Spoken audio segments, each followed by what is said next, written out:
My stepfather is an attorney, and after filing numerous complaints with Chuck McNeil, Sheriff Toby Trowbridge, and Captain Brian Watson about the abuse, neglect, and corruption I witnessed, was denied access to attorney visits with me.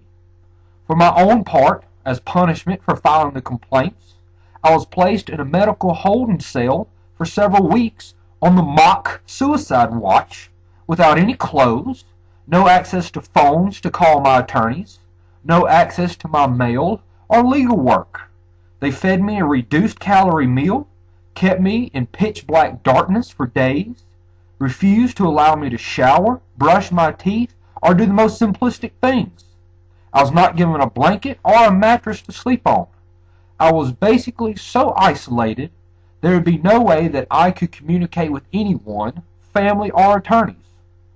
Again, this is the norm at Madison County Jail, not the exception. Abusive officers do not operate in a vacuum. More typically, a culture of brutality has developed in which correctional officers know they can get away with excessive, unnecessary, or even purely malicious violence.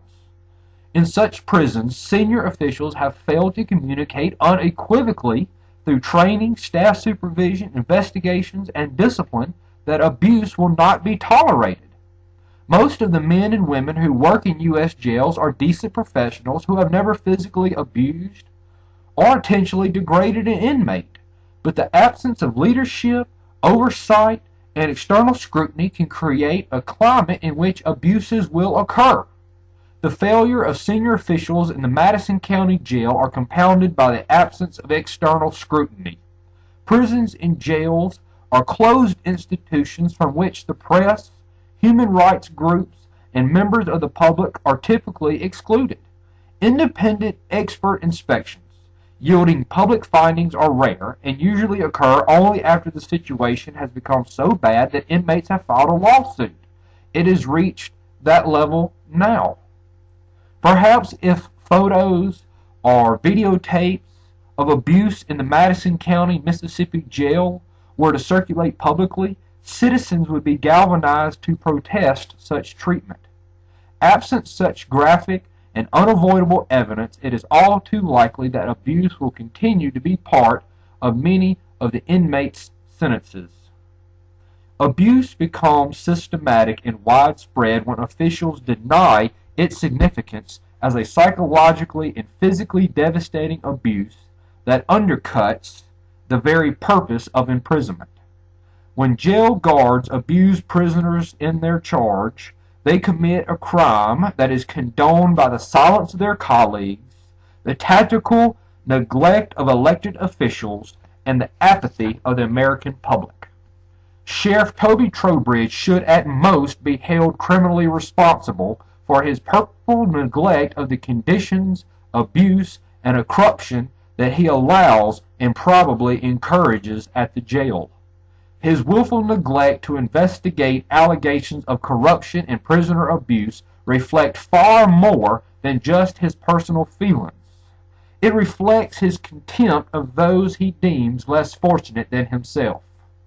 His willful neglect to advocate installation of video recording devices throughout the entire jail, and especially in the housing units, only goes to show that neither does he care for an adequate system for deterrence of inmate-on-inmate assaults, but more importantly, he wishes to avoid any system that might reveal the extent of his officers' behavior and assaults on the inmates that are housed in his jail.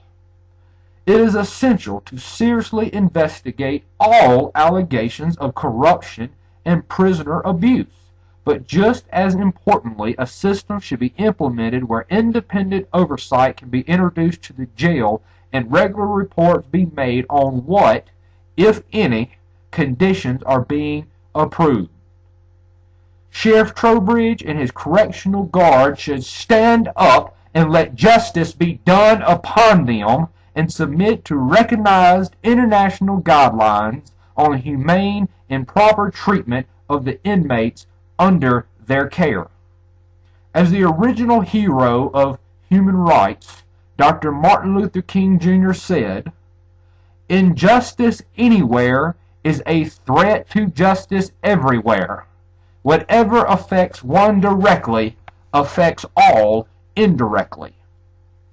Thank you for your time, and I hope that by my being here today and standing up for something that I consider to be one of the biggest injustices in our lives will not go unheeded.